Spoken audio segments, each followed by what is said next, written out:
My journey towards direct payments was what you might call a last resort. I'd gone through anything and everything else.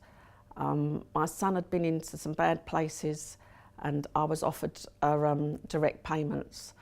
I was very wary at the time because of doing the paperwork and money side of it. But then I was, by my advocate, I was advised, why don't I try the Essex Pass? It was newly started at the time and I jumped at it and I've never looked back.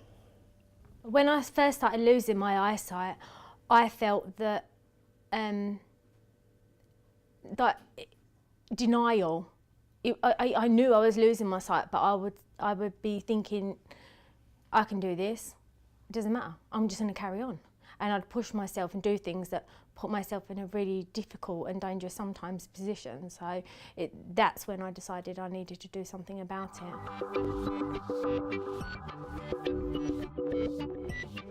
You're at your wit's end, you're tired, you're worn out, and you don't feel that you've got anything left to actually go and fight or look for anything out there to help you. Your social worker should be able to help. We had a lovely lady who listened, took notice and steered us in the right direction. Assessments are things people can build fear on, worry about and so forth. But they're a journey that everyone needs to take on their direct payment or personal budget on getting one. I mean, very much it's about you explaining yourself, your needs, how do we meet those needs.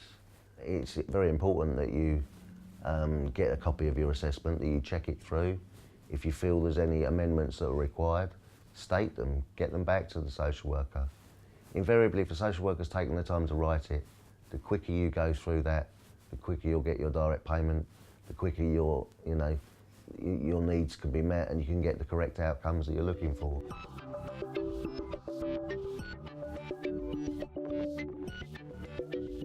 If more people knew about this, I'm sure they would take up the opportunity to do this to make life so much easier for them when they're going through so much.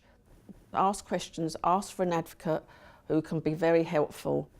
When somebody is eligible for social care, they will have a financial assessment, which is also sometimes referred to as a FABA. They'll be asked about their income and savings, and what they pay towards their care will be based on the answers they give.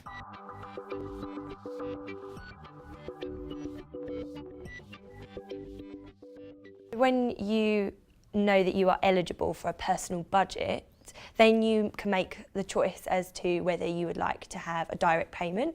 There's three options. You can either have a managed service, which means that the council will put in your support for you, so you don't really have much involvement in that process. So that's a managed service. A second option is having a direct payment. So a direct payment means that you do have choice and control over what support it is that you feel can meet your needs. And then the third option is you could have a mixture of the two. Now that you have chosen to have a direct payment, it's now time to write your support plan.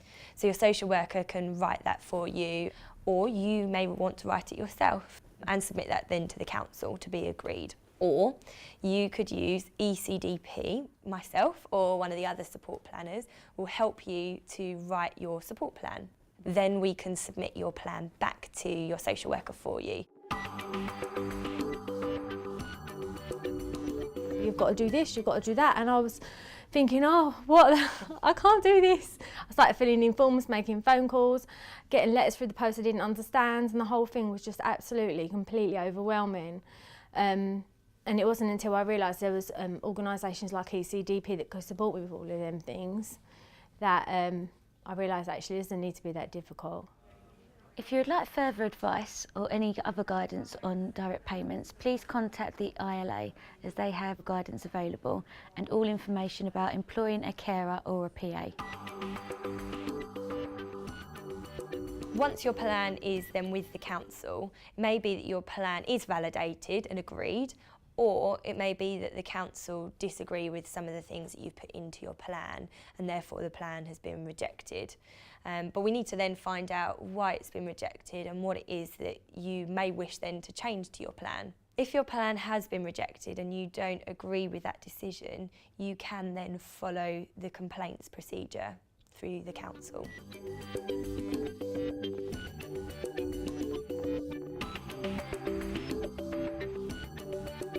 It was put to me that I could use Essex Pass rather than go to banks, which I was very dubious of, and it would be more time and more paperwork for me to do, which I am not very good at. I've got an account manager. Anything I need to know, she's like a lifeline to me. There are 3 ways you can receive your direct payment.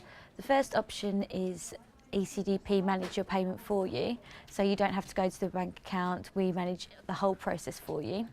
The second way is you do it all of yourself, so you go to the bank, you set up the account and you manage it, your own funding. And the third way is that you get a family member to do it and you set up an independent living trust.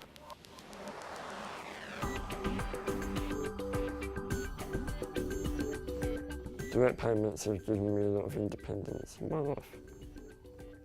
Oh, the benefit of having direct payments for Katie have been enormous. By having direct payments, she's able to do all those things like trampolining, like swimming, like music therapy.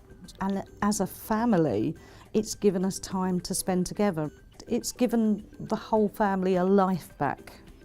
Direct payments has had a huge benefit on our family. Katie's become more independent and has her own life. Mum's been able to go back to work. It's just given us all so much more freedom. A direct payment enables me to be independent. I love travelling. The direct payment part of it can still be used to pay your PA when you're on holiday. You know, it's just dependent on what you want to do with it, really. I used my direct payment to pay for a college course to teach me how to use computer software, being visually impaired. I have a circle of friends now. I'm working. All them things would not have been possible if it weren't for my direct payment. It gives me more time to look after my elderly mother, and it's a godsend to me.